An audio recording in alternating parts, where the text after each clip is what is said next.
अब हम बात शुरू करते हैं थोड़ी सी, और हम बात आते हैं कि वाई एनसीईआरटी। एनसीईआरटी आंदोलन बैच। आंदोलन वर्ड मैंने आपको पहले बताया क्यों, क्योंकि मैं इसमें आपके किताब पढ़ने का तरीका, नोट्स बनाने का तरीका, आपकी अंडरस्टैंडिंग को डेवलप करने का तरीका, करंट अफेयर से जोड़ने का तरीका, ये सब कुछ लगातार बदलता जाऊंगा। अब यहां पर मैं एक छोटी सी आपसे बात करता हूं, और वो बहुत इंपॉर्टेंट बातचीत है, और वो बातचीत ये है कि एनसीईआरटी खुद बताती है आपको कि उसको कैसे ट्रीट करना है। हम इस बात को नहीं पढ़ते हैं।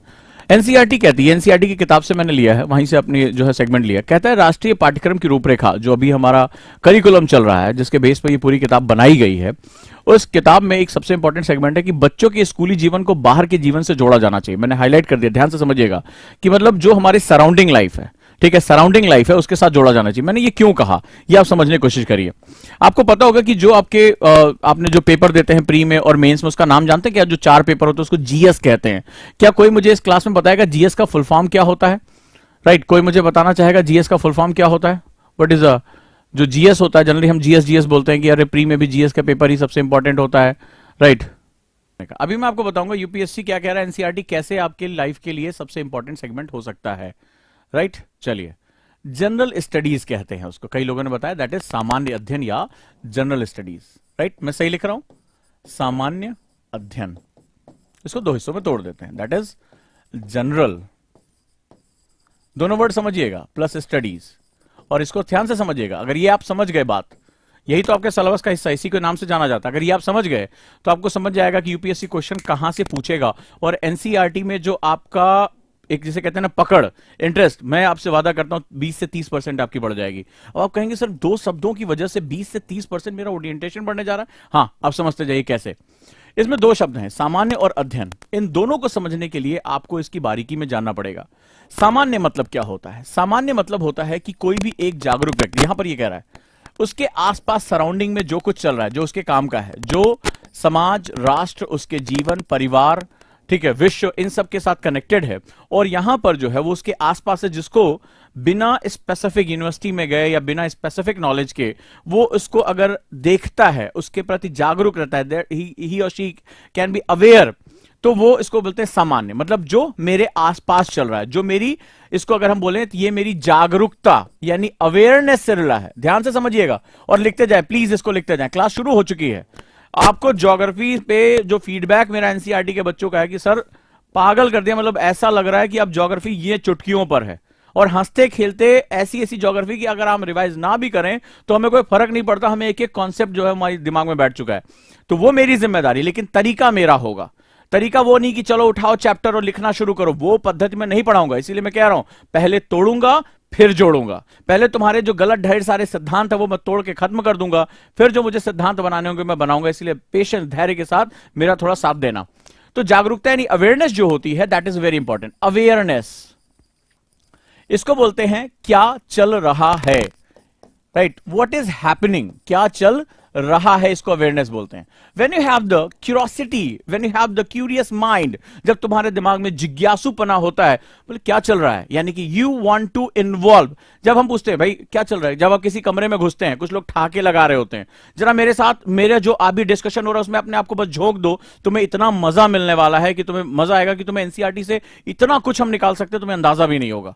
और ये किताबें हमें क्या तैयार करके हमें दे सकती है, इसका भी तुम्हें भी अंदाजा नहीं है। तो हम जल्दी पूछते हैं, जैसे आपने देखा होगा 4-6 दोस्त कुछ बात कर रहे हैं, अचानक से तुम पहुंचे, चुप हो गए, तो तुम क्या कहते हो, क्या चल रहा है भाई, हमें बताओ, हमें बताओ। फिर थोड़ा सा जोक मारने की कोशिश करते हो, थोड़ा ईज करने की कोशिश, क्या चल रहा है, हमें बताओ, हमें बताओ। तो इसका मतलब है, इसका मतलब क्या होता है, व्हाट इज, जब हम बोलते हैं कि क्या चल रहा है, व्हाट इज हैपनिंग, इसका मतलब होता है आई वांट टू इन्वॉल्व। एक होता है कि भाई मैं इसमें इन्वॉल्व होना चाहता हूं। तो जब आप पूछते हैं क्या चल रहा है, सो योर इन्वॉल्वमेंट यानी आपकी भागीदारी, मेरी बात को ध्यान से समझना, आपकी इन्वॉल्वमेंट बहुत इंपॉर्टेंट होती है। एनसीईआरटी यही कहता है आपकी इन्वॉल्वमेंट बहुत इंपॉर्टेंट होती है, रादर देन कि you have to go for the rote learning. आप केवल फैक्ट उठा लो कि हिमालय के पर्वत कितने ऊंचे हैं, पर जो है चोटियां कितनी ऊंची हैं, नदियां कितनी हैं। हम इसी तरह तो एनसीईआरटी को ट्रीट करते हैं? नहीं, एनसीईआरटी खुद कह रहा है अगर इस तरह ट्रीट करोगे तो हम तुम्हें जिस तरह से ट्रीट करेंगे 4-6 अटेम्प्ट लग जाएंगे तुम्हें प्री क्रैक करते करते। जिस तरह हम बता रहे हैं उसी तरह ट्रीट करना शुरू करो, राइट। तो बेसिकली कहता है जो सामान्य वर्ड है, देखिए अब एक छोटा सा शब्द कितना गहरा जा रहा है। सामान्य का मतलब हो गया कि जो हमारे आसपास है, इन अवर सराउंडिंग। इसके लिए हमारी जागरूकता यानी अवेयरनेस। जागरूकता का मतलब होता है क्या चल रहा है, तो हम बोलते हैं क्या चल रहा है। तो एक तरीका ये भी हो सकता है, कमरे में कुछ आवाज आ रही है, तुम बगल से निकल जाओ, नहीं, तुम वहां रुकते हो, पूछते अरे हमें बताओ भाई क्या बात हो रही है, क्या चीज चुप, मुझे आते चुप क्यों हो गए, अरे हम भी तो जोक सुने, हम भी तो इन्वॉल्व हो। तो इसका सीधा सा मतलब है you need your involvement. That means in general studies, जब यूपीएससी की आप तैयारी कर रहे हो, जो सबसे बड़ा हिस्सा जनरल स्टडीज, उसमें वो कहता है कि the subjects you need to involve, लिख लो इसको, the subjects, the topics you need to involve, यानी विषय या पाठ्यक्रम जिसमें तुम्हें भागीदारी करनी पड़ेगी या तुम्हारी भागीदारी जरूरी है। क्लियर है? चलें, लिखते जाओ, इसको ध्यान से लिखो, इसको लिखो। ये नहीं लिखोगे पूरी तुम्हारी ये जो किताब है ना 2000 पन्ने, इसी में ही कब्र तैयार होगी तुम्हारी। ठीक है, इन्हीं के नीचे दबकर साल 2 साल खराब कर लोगे। जो 3 से 4 महीने में एनसीईआरटी निचोड़ के बाहर कर सकते हो, उसकी जो है वो कॉन्सेप्ट के मास्टर बन सकते हो, उसमें तुम्हारा साल 1.5 साल निकल जाएगा। उसके बाद भी एक दिन बैठ के पूछोगे यार मैंने इसमें पढ़ा क्या, मुझे तो नहीं समझ में आ रहा है कि मैंने इससे हासिल क्या किया। Right, so let's start. समझ में आया? तो यानी कि ये कहता है कि योर इन्वॉल्वमेंट इज, और एनसीईआरटी इसको जस्टिफाई करता है। एक एक क्वेश्चन दिखाऊंगा, एनसीईआरटी इसको जस्टिफाई करता है। राइट, तो यानी आपकी जो है वो इन्वॉल्वमेंट बहुत जरूरी है, भागीदारी। इन्वॉल्वमेंट किस चीज में होती है? What is kind of involvement? अब मुझे तुम जवाब दो, इन्वॉल्वमेंट यानी भागीदारी कब होती है? मैं क्वेश्चन तुमसे पूछने जा रहा हूं, कब होती है?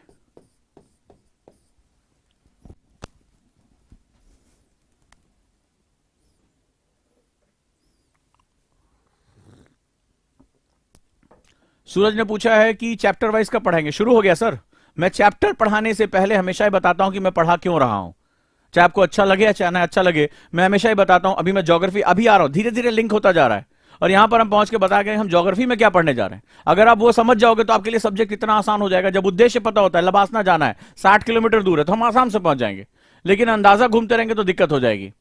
राइट, हम मेरी क्वेश्चन का जवाब दे दो, तुम्हें एक बहुत बड़ा रहस्य बताने जा रहा हूं। इन्वॉल्वमेंट, तुमने कभी सोचा तुम एनसीईआरटी क्यों, मैंने क्वेश्चन लिखा है ना, हम एनसीईआरटी क्यों पढ़ते हैं? आप साहब मुझे बताओ एनसीईआरटी क्यों पढ़नी है तुम्हें? तुम कहोगे प्री के लिए बहुत इंपॉर्टेंट है, प्री के लिए हर किताब इंपॉर्टेंट है, और एनसीईआरटी बिल्कुल इंपॉर्टेंट नहीं हो जाएगी। लेकिन सवाल तो मुझे बताओ, हम इन्वॉल्व कब होते हैं? अच्छा, मैं तुम्हें एक चीज बताता हूं, तुम में से कोई है जिसको रग्बी के बारे में कुछ नहीं पता? मतलब तुम्हें कुछ भी एबीसीडी भी नहीं पता, रग्बी क्या होता है, कैसे होता है? कोई है? या पोलो के बारे में कुछ नहीं पता, कभी जिंदगी में देखा भी नहीं, खेला भी नहीं, तुम्हें नहीं पता पोलो कैसा होता है, या रग्बी कैसा होता है, या बेसबॉल जैसे कैसा जो है खेला जाता है? हाँ, अमेरिका का राष्ट्रीय गेम है, लेकिन आपको नहीं पता कि बेसबॉल कैसे खेला जाता है। कोई मुझे बताएगा? किसी को है? मतलब रग्बी से बिल्कुल कोई लेना देना, बेसबॉल कभी जिंदगी में नहीं खेला, ठीक है, कोई है ऐसा? एनीबडी मुझे जवाब दे सकता है? अभी बताता हूं ना। अगर अच्छा मैच चल रहा हो बेसबॉल का, रग्बी का, ठीक है, भाड़ में जो, तुम्हें क्या लेना देना उससे?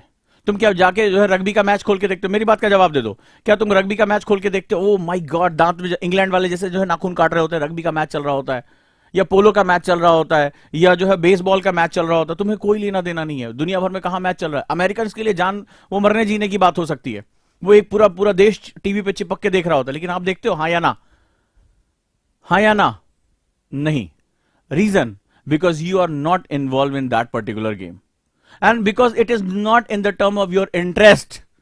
क्रिकेट चल रहा है, विराट कोहली खेल रहा है, पाकिस्तान के साथ मैच हो रहा है, घुस जाते हो टीवी में, जो बैठे रहते हो सामने, राइट और रॉन्ग, या तुम्हारे अपना फेवरेट कोई भी काम चल रहा है, किसी को सास बहू के सीरियल बहुत पसंद है, मान लो हम नहीं समझ में आ रहा, तुम्हें समझ में आ रहा है कि वो किसने किसके खिलाफ साजिश की, क्या बोला, वो किसका पति है, वो रिश्ता क्या कहलाता है, तुम्हारा इंटरेस्ट है, तुम उसके बारे में सब कुछ जानते हो। Because interest, involvement always create with interest, रुचि से आता है इंटरेस्ट। अभी मैं तुमसे कहूं कि क्या होगा अगर पृथ्वी का घूर्णन किस प्रकार हो जाए, पृथ्वी के अपने नत अक्षों पर, यानी कि इंक्लाइनेशन 23.5 डिग्री झुके होने पर उस पर क्या क्या प्रभाव होते हैं, किस प्रकार जो है वो सूर्य, चंद्रमा, ऊष्मा की प्राप्ति, ऊष्मा का ह्रास, यानी हीट सरप्लस, हीट लॉस, किस प्रकार काम करता है, तुम्हें कुछ नहीं समझ में आएगा। बट वेन यू जहां, अगर मैं तुम्हारे साथ सब्जेक्ट को इस तरह से जोड़ दूं कि वो तुम्हारे दैनिक जीवन का हिस्सा हो जाए, तुम्हारे कमरे में रखी हुई चीजें तुम्हें बता सके कि हाई प्रेशर कब डेवलप होगा, लो प्रेशर कब डेवलप होगा, साइक्लोन के लिए, चक्रवात के लिए लो प्रेशर की क्या क्या कंडीशन हो सकती है, मैं आराम से समझ सकता हूं, मुझे कोई भी चीज रटने की जरूरत नहीं है। भारतीय मानसून के लिए मुझे जो बेसिक कोटेश्वरम की थ्योरी या क्लासिक मानसून की थ्योरी में मुझे क्या क्या चीजें बेसिक जाननी है, मुझे ये बात पता चल गई कि हवा चलने का सिद्धांत यही होता है, चाहे वो लोकल विंड हो, परमानेंट विंड हो, आपका साइक्लोनिक विंड हो, आपका आईटीसीजेड हो, कुछ भी हो।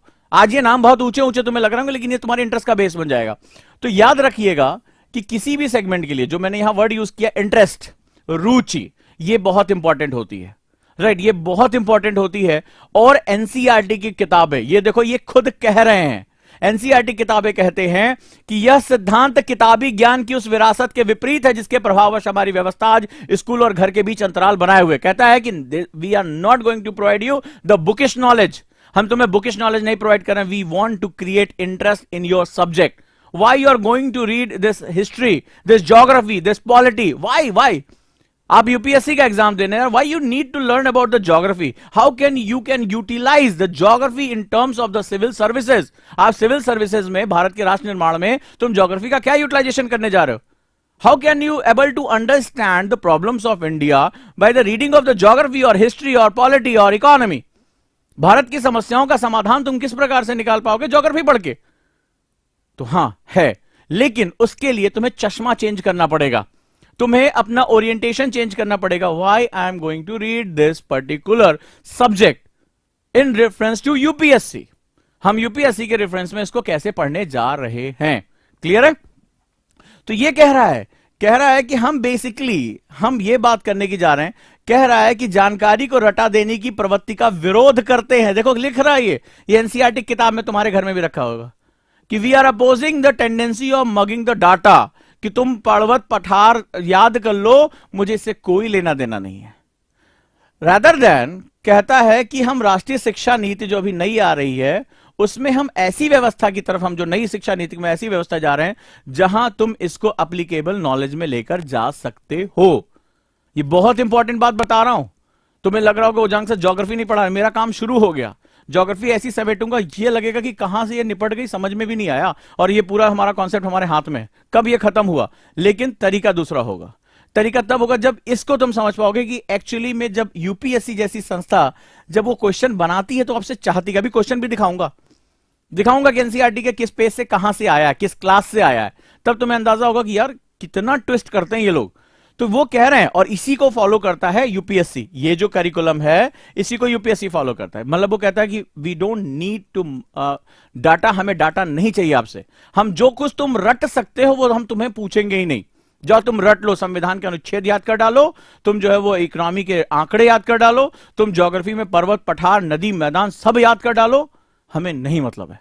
हिस्ट्री की सारी तिथियां चार्ट के जो है वो एनसीईआरटी के प्रिंट जो है हटा दो, हमें इससे कोई लेना देना नहीं। हम ये जानना चाहते हैं कि जो घटनाएं हो रही हैं, जो इवेंट्स हो रहे हैं, उससे तुम अपनी अंडरस्टैंडिंग यानी समझ कैसे डेवलप कर पाते हो। क्या तुम उसको रीडिस्क्राइब कर सकते हो? क्या तुम उसको आज के भारत के साथ जोड़ सकते हो? क्या तुम वाकई में आज के भारत को जानते भी हो या नहीं जानते हो? आईएएस टॉपर टीना डाबी ने कहा था कि जो इंडिया को जान जाता है, जो इंडिया को, अगर तुम्हें यूपीएससी में ट्रूली बहुत अच्छा करना है तो तुम्हें भारत को जानना पड़ेगा। लेकिन भारत कौन है, भारत की क्या क्षमताएं हैं, भारत कैसा है, क्या एक भौगोलिक इकाई है, क्या एक राजनीतिक इकाई है, पॉलिटिकल यूनिट है, ज्योग्राफिकल यूनिट है, कल्चरल यूनिट है, हिस्टोरिकल यूनिट है, इकोनॉमिक यूनिट है, क्या है ये भारत? तो इसके लिए तुम्हें थोड़ा सा मेरे साथ चलना पड़ेगा और मेरा पूरा सब्जेक्ट एक पर्टिकुलर पॉइंट पे आकर अटैच हो जाएगा, राइट? ये कौन है? कोमल सोनावने, सर मेरे किसको कहूं कि मेरे मैसेज नहीं जा रहे हैं? आ रहे हैं मैसेज यार, मुझे पढ़ा लेने दो। जब मैं पढ़ाता हूं तो मुझे बीच में मैसेज वैसे भी बर्दाश्त नहीं है। थोड़ी देर शांत होकर बैठ जाओ और सुनो कि मेरी डिबेट कितनी गहरी है। नहीं तो मैंने अपने ही टीचिंग जीवन काल में कई बच्चों को बर्बाद होते हुए देखा। वार्निंग दे रहा हूं, और ऐसे नहीं, दसियों की संख्या में, सैकड़ों की संख्या में बच्चे हैं, अब तो सामने नहीं आते हैं, जिन्होंने बड़े दम्भ के साथ कहा एनसीईआरटी में क्या है सर, ऐसे खत्म हो जाएगा। 3 साल प्री नहीं निकला उनका, अब पता चला स्टेट एग्जाम के फॉर्म भर रहे हैं, यूपीएससी के अटेम्प्ट जो है निकल गए, उनके निपट गए, वो समझ गए अब हमारा नहीं होगा। घर वालों ने बुला लिया, आ जाओ बेटा, बहुत दिन से तुमने जो है मुखर्जी नगर की गलियां छान ली। तो ये इतना आसान नहीं जितना तुम्हें लग रहा है, इसको यूज करने का तरीका बिल्कुल ही अलग होगा। तो मैं फिर से आ रहा हूं, जो इंटरेस्ट यानी रुचि जो है वो बड़ा इंपॉर्टेंट वर्ड है, और ये एनसीईआरटी खुद कहता है। अब वापस चलते हैं, रुचि पैदा करती है इन्वॉल्वमेंट यानी भागीदारी, ठीक है? भागीदारी यानी कि मैं ज्योग्राफी में कैसे इन्वॉल्व हो सकता हूं।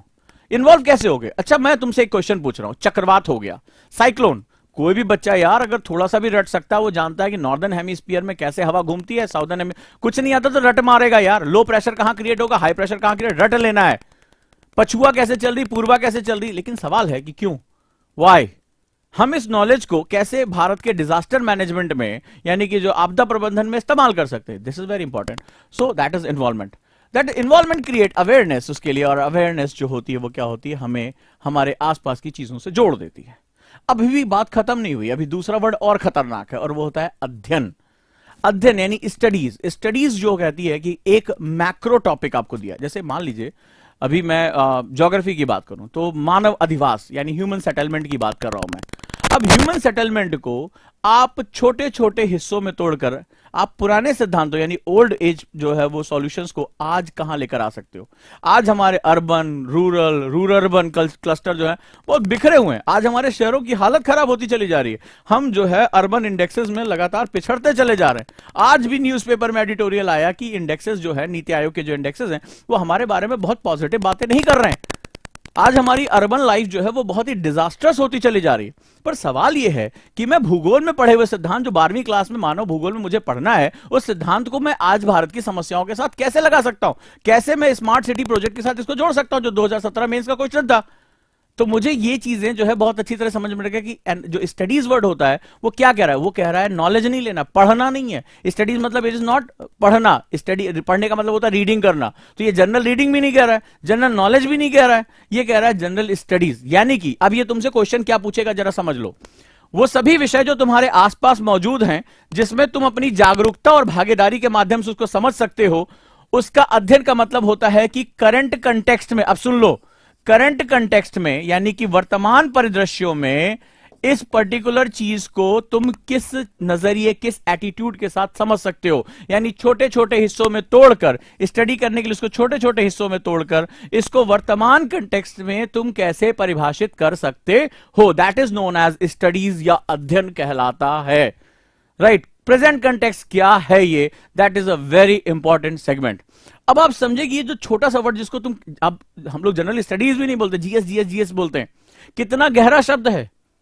फिर से बता रहा हूं इसको, स्टडीज का मतलब होता है कि प्रेजेंट कंटेक्स्ट यानी कि अभी जो चल रहा है, इसके परिप्रेक्ष्य में तुम इसको किस रूप में देखते हो सकता है 1947 का कोई विषय जब हम आजाद हुए थे, आज वो उतना महत्वपूर्ण ना रह गया हो। आज हमारे सामने नए नए विषय आ रहे हैं और हमें अपनी जानकारी को उसके सॉल्यूशन में निकालना है, उसके साथ उसको लगाना है। फिर से अगर एक बात बोलूं तो जनरल स्टडीज जो कि तुम्हारी सफलता का बेस बनेगा, वो कहता है कि अवेयरनेस, इन्वॉल्वमेंट, इंटरेस्ट और उसकी करंट कंटेक्स्ट में उसकी जो अध्ययन है, उसको जानने की क्षमता, टू नो, यही हमारा जनरल स्टडीज कहलाता है।